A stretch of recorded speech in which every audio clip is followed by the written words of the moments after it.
Government dental college Raipur से एक मामला सामने आया है जिसमें गर्ल्स हॉस्टल में रह रही लास्ट ईयर की छात्राओं को नोटिस जारी किया गया है कि आपको तत्काल प्रभाव से जो है अपने हॉस्टल का रूम खाली करना पड़ेगा। इस मामले में पूरी जानकारी के लिए छात्राएं हमारे साथ मौजूद हैं, उनसे बातचीत करते हैं और जानते हैं क्या है पूरा मामला। क्या नाम है आपका? दिव्यांशी शुक्ला। क्या है पूरा मामला, विस्तार से बताएं। हमको इमीडिएटली हॉस्टल खाली करने के लिए बोला गया है कॉलेज प्रबंधन की तरफ से, और उन्होंने कहा है कि अगर आप घर जा रहे हैं तो अपना सामान पूरा लेके जाइए, और अगर आप सामान लेके नहीं जाते हैं और ताला लगा के जाते हैं रूम में तो आपका ताला तोड़ दिया जाएगा और बलपूर्वक वो हमारा सामान से बाहर कर देंगे। अच्छा, हाँ ये नोटिस कहाँ से आया? कॉलेज की तरफ से? हाँ, ये कॉलेज प्रबंधन की तरफ से ही आया, और हमें हमारे एग्ज़ाम्स ख़त्म भी नहीं हुए थे और कल ही हमें ये नोटिस मिला कि हमको ऐसा करना है। जी। आप क्या कहना चाहते हैं? सर, मैं ये कहना चाहती हूँ, अगर कॉलेज प्रशासन चाहता तो बहुत कुछ कर सकता था, क्योंकि ये नोटिस कॉलेज के अकॉर्डिंग 12 मई को जनरेट हो चुकी थी। हमको जो मिली है वो सितंबर में मिली है। तो अगर कॉलेज कुछ करना चाहता, हमारे कॉलेज की तरफ जो प्रशासन है उसका बोलना है कि उनको आज तक कोई बिल्डिंग लीज पे नहीं मिली है जिस पर वह बॉयज़ हॉस्टल को उठा सकें। ना हमारे कॉलेज में पीजी हॉस्टल है, ना हमारे कॉलेज में इंटर्न हॉस्टल है। हमारा बॉयज़ हॉस्टल आधे से ज़्यादा वैकेट पड़ा है। अगर कोशिश की जाती तो आज तक इंटर्न हॉस्टल या पीजी हॉस्टल के लिए कोई बिल्डिंग मिल जाती, या वो बॉयज़ हॉस्टल को भी कन्वर्ट कर सकते हैं। कोशिश करने पे ऐसा कोई काम नहीं है जो नहीं हो सकता, तो ये कोशिश भी की जा सकती थी। और हमको बोला जा रहा है खाली करो, बॉयज़ को कुछ नहीं बोला जा रहा है। जब वो एक बिल्डिंग नहीं खोद सकते पिछले 6 महीने में, हम 40 गर्ल्स एक दिन में कहाँ जाएंगे? उन्होंने कोई रिस्पॉन्सिबिलिटी ली हमारी सेफ्टी की? कोई रिस्पॉन्सिबिलिटी नहीं ली हमारी सेफ्टी की। और सबने मतलब एवरीवन, किसी ने हमारी हेल्प नहीं की। हम यहाँ तक नहीं चाहते, अगर हमें कॉलेज से सपोर्ट मिलता या मतलब कुछ भी मिलता कि हाँ कुछ टाइम बाद देखेंगे, दे देंगे, हमें तो इवन हमारा रिजल्ट नहीं आया है। हमने बोला था कि हमें रिजल्ट आने तक का टाइम दिया जाए, तो रिजल्ट आने तक का भी टाइम नहीं दिया गया। हमारा आज लास्ट एग्ज़ाम है 30th। कल आके हमें बोला जा रहा है हॉस्टल खाली करना है, और हमारा 30th एग्ज़ाम भी नहीं ख़त्म हुआ। कल मैं सुबह से शाम तक इसी सब चीज़ में लगी थी, और आज मेरा एग्ज़ाम था। मतलब उनसे एक दिन का वेट नहीं किया गया कि एग्ज़ाम ओवर हो जाए तब बोलते हैं, और हमको बोल रहे हैं निकलने के लिए। और जबकि हमने बस इतना बोला कि हमको इवन मतलब रिजल्ट आने तक तो हम फाइनल ईयर ही है ना, तब तक वो हमको हॉस्टल में दे दिया जाए। बट उन्होंने हमारी कुछ नहीं सुनी। हमको फाइनली ये स्टेप लेना पड़ा इस वजह से। और कॉलेज चाहे तो सब कुछ कर सकता है, और बॉयज़ को क्यों नहीं छोड़ने बोला गया? बॉयज़ को क्यों नहीं बोला जा रहा है? बॉयज़ की सेफ्टी ज़्यादा ज़रूरी है कि गर्ल्स की सेफ्टी ज़्यादा ज़रूरी है? मतलब उनको लग रहा है कि बॉयज़ की सेफ्टी ज़्यादा ज़रूरी है, इसलिए शायद वो बॉयज़ को लीव करने नहीं बोल रहे हैं। उनके लिए गर्ल्स कुछ मैटर नहीं करती, हमारी सेफ्टी मैटर नहीं करती। हम बहुत दूर-दूर से हैं, हम कहाँ जाएँगे एक दिन में? यही सारे इश्यूज़ हैं सर। कब पता चला आप लोगों की खाली करना है? कल ही? हमको एक्चुअल में हमको एक नोटिस आया था सितंबर में। उस नोटिस में खाली करने का कोई नोटिस नहीं था। वो नोटिस थी कि प्राथमिकता दी जाएगी फर्स्ट, सेकंड, थर्ड पीजी को। उसके बाद अगर रूम वैकेट रहता है तब प्राथमिकता दी जाएगी इंटर्न्स को। ये नोटिस था बस। सिर्फ 2 नोटिस जनरेट हुए हैं। एक सितंबर में जो जनरेट हुआ है, एक कल जो हमें बोला गया नोटिस, वो एकदम अनऑफिशियल नोटिस था, क्योंकि उस पे कोई नोटिस क्रमांक नहीं है। केवल इसमें वार्डन का साइन है, एकदम अनऑफिशियल वे में रिटन नोटिस है। और ये उसमें भी डेट निर्धारित नहीं की गई है कि आपको आज ही निकलना है। बस उसमें ये है वैकेट करना है। ये ओरली हमको बोला गया था कल कि आपको आज वैकेट करना है, और आज मेरी ट्रेन थी, मैं घर जाने वाली थी, बट मैं नहीं गई क्योंकि हमें बोला गया कि अपना सामान निकाल के जाओ। मैं कहाँ जाऊँगी आज सामान निकाल के?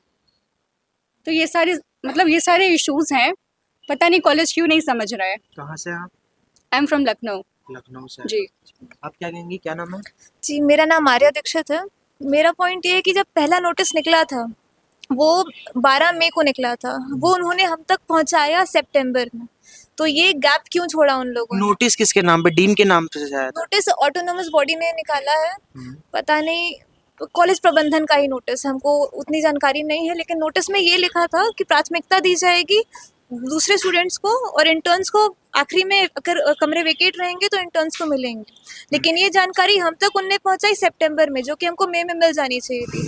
सितंबर में लग गई थी आचार संहिता, तो हम लोग किसी के पास जा नहीं सकते थे। कॉलेज प्रबंधन ने हमको बोला कि आप जाके जिससे चाहे कांटेक्ट करें, लेकिन हम लोग कर नहीं सकते क्योंकि भाई जो भी हायर ऑफिशियल्स थे वो सब आचार संहिता के अंडर आ गए थे, तो कुछ नहीं कर सकते थे। उसके बाद हमको मौखिक रूप से उन्होंने कई बार बोला कि आपको छोड़ना पड़ेगा, आप लोग अप्रोच करिए। लेकिन हमारे एग्जाम्स चल रहे थे। अभी जब हम लोग किसी को अप्रोच कर सकते हैं, सरकार अभी अभी बदली, हमको बहुत उम्मीद है इस सरकार से। इस सरकार के रहते हमारे साथ अन्याय होना नहीं चाहिए। भाजपा सरकार है, हमारी सरकार है, हमारा साथ देगी, देना चाहिए। तो वही बात है, अभी हम लोग अप्रोच कर रहे हैं। क्या है आगे की रणनीति आप लोग की? हम लोग अभी महिला आयोग में गए थे, हम्म, महिला आयोग वाले काफ़ी सपोर्टिव थे हमारे साथ। उन लोगों ने कहा है कि हम लोग जब तक सुनवाई होगी तब तक हम लोग यहाँ पे रह सकते हैं, और जो भी सुनवाई में निर्णय लिया जाएगा हम लोग उसके साथ रहेंगे। हम लोग सही हैं तो निर्णय हमारे पक्ष में आना चाहिए। आप क्या कहेंगी? थोड़ा सर नीचे आ जाएंगे? सर हमें कोई भी नोटिस पहले नाम रिटर्न, बताइए अपना, हमारा कहाँ से? नाम तहूरा है। हमें कोई भी नोटिस रिटर्न में ऑफिशियली डेट नहीं आइडेंटिफाई की गई थी कि इस तारीख को ही छोड़ के जाना है।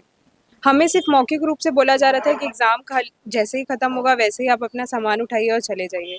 तो ये कैसे पॉसिबल है? ड्यूरिंग एग्ज़ाम ड्यूरेशन हम एग्ज़ाम की तैयारी करेंगे कि जाके रूम ढूंढेंगे यहाँ से वहाँ, और हमें सडन का नोटिस आता है कि आपको एग्ज़ाम के तुरंत बाद खाली करना है। हमने उनसे रिक्वेस्ट भी की कि सर एटलीस्ट रिज़ल्ट तक का टाइम हमें दे दीजिए कि एटलीस्ट रिज़ल्ट के बाद हम कुछ सोचें, लेकिन उन्होंने कहा कि नहीं, अभी खाली करना है। आप लोग ने कभी अनऑफिशियली डीन से जाके बात की कि सर हम लोग कैसे करेंगे, एक जो कह सकते हैं कि व्यवहारिक तौर पर कुछ क्या उनका है, उनका बयान क्या है आप लोग के लिए? रिक्वेस्ट करने गए थे तो उनका यही कहना था कि ये हायर अथॉरिटी से ऑर्डर है, हम कुछ नहीं कर सकते इसमें, और हमें हायर अथॉरिटी अप्रोच करने का मौका ही नहीं मिला। अभी हम एग्ज़ाम हमारा आज ख़त्म है, अब हम आगे किसी को लेटर देंगे, कुछ होगा, उसके लिए हमें टाइम चाहिए। हम इतना जल्दी कैसे, ड्यूरिंग एग्ज़ाम ड्यूरेशन तो हम ये सब काम नहीं कर सकते। सर ने हमें बोला कि आप जाइए हायर अथॉरिटी को अप्रोच करिए, कोई प्रॉब्लम नहीं है, हमें भी ऊपर से ऑर्डर आया है, लेकिन उसके लिए हमें मोहलत दी जानी चाहिए, जो कि नहीं दी जा रही है। क्या नाम है आपका? मेरा नाम आशीषा सिंह है, कहाँ से हैं आप? मैं भिलाई से हूँ। 17 तारीख तक हमारा आचार संहिता चला है, 17 नवंबर तक। उसके पहले हम कॉलेज प्रबंधन के पास गए थे कि हमें कम से कम ऑफिशियल लेटर दीजिए। हमारे फ़ीस रिफ़ंड का कोई हमें जानकारी नहीं मिला था। हम सारी गर्ल्स आगामी वर्ष का हम पूरा फ़ीस दे चुके हैं, और हम लोग को इस बारे में, उसके रिफ़ंड के बारे में कोई इन्फॉर्मेशन नहीं दी गई है। वो हमें कह रहे हैं कि बिना फ़ीस रिफ़ंड के तुम निकल जाओ और फिर देखेंगे कि तुम्हारा फ़ीस रिफ़ंड कब होता है, जो कि गलत है। आप लोग ने स्वास्थ्य विभाग में इसकी बात नहीं की? अभी सरकार चेंज हुई है, मंत्रालय में अभी मंत्री आए नहीं हैं, अभी तक बंगले में मंत्री आए नहीं हैं, तो अभी वहाँ जाना भी कोई हमें रिज़ल्ट नहीं देगा। इसीलिए सबसे पहले हम लोग महिला आयोग गए थे। क्या आश्वासन दिए वहाँ? वहाँ पे 2 तारीख को सुनवाई होगी, फिर वहाँ पे हमारा पक्ष भी रखा जाएगा और सामने वाले का भी पक्ष रखा जाएगा। सामने वाला मतलब प्रशासन? प्रशासन का पक्ष रखा जाएगा, फिर आगे पता चलेगा कि क्या होगा। प्रशासन ने हमारा पक्ष कभी देखा नहीं है, कभी सुनने की कोशिश नहीं की, तो उन्होंने सीधे ऑर्डर निकाला था। आज तक जितनी भी इंटर्न्स है सब रहती आई हैं इसी हॉस्टल में। नहीं, तो वही बोल रहा हूँ कि इससे पहले भी बच्चे यहाँ रहते थे, स्टूडेंट्स, तो अचानक उनको भी पता है कि किस तरीके की समस्या आती है, तो इस पर प्रशासन की कोई जवाबदेही नहीं है? प्रशासन ने हमें तो कोई जवाबदेही नहीं दी है। हमसे कोई पक्ष हमारा पूछा ही नहीं गया है आज तक ठीक से। हमें कोई मौका नहीं दिया गया अपना पक्ष पूर्णतः रखने का।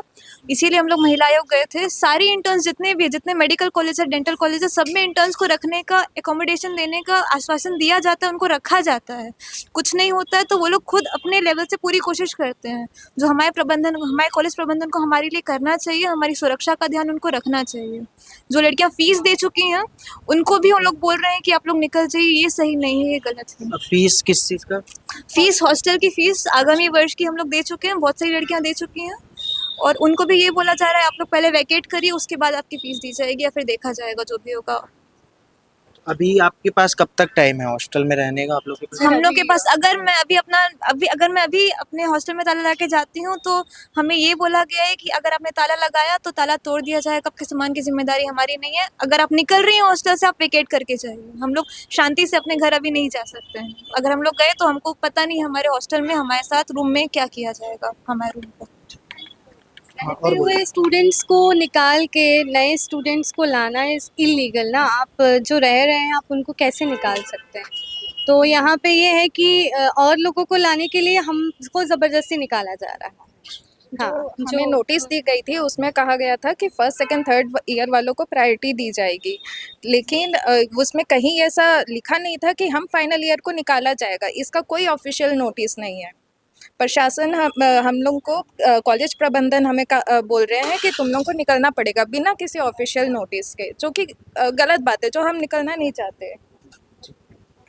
ये सीधे तौर पर इसमें जो है कह सकते हैं कि कॉलेज प्रशासन की लापरवाही नज़र आ रही है। अगर आज के डेट में उनको हॉस्टल खाली कराया जाता है और उनके साथ जो लड़कियां हैं उनके साथ कोई अप्रिय घटना होती है, तो क्या इसका जवाबदेही जो है कॉलेज प्रशासन होगा, या फिर जो है इस तरीके की घटनाएं जो होती हैं तो उसका जवाबदेही कौन होगा? इस पर कहीं ना कहीं जो कॉलेज प्रशासन को सोचना भी चाहिए और विचार करना चाहिए कि अगर जो बच्चे बाहर से हैं, जो छत्तीसगढ़ से बाहर से हैं, कोई लखनऊ से, कोई दिल्ली से, कोई अन्य प्रदेश से बच्चे पढ़ने आए हैं, वो इतने कम समय में जो अपने सारे सामान लेकर जाएंगे तो जाएंगे कहाँ? यह भी एक बड़ा सवाल खड़े होता है। क्या कॉलेज प्रशासन जो है यह असमर्थ है कि जो बच्चे हैं, जो आने वाले जो छात्राएं हैं, उनके रहने की व्यवस्था जो है नहीं करा पा रही है? यह भी एक बड़ा सवाल कॉलेज प्रशासन के लिए खड़ा होता है। इस पर हम और भी चर्चा करेंगे, उनसे बातचीत करने की प्रयास करेंगे कि इस तरह की जो है लापरवाही उनकी तरफ से छात्राओं के लिए क्यों बरती जा रही है।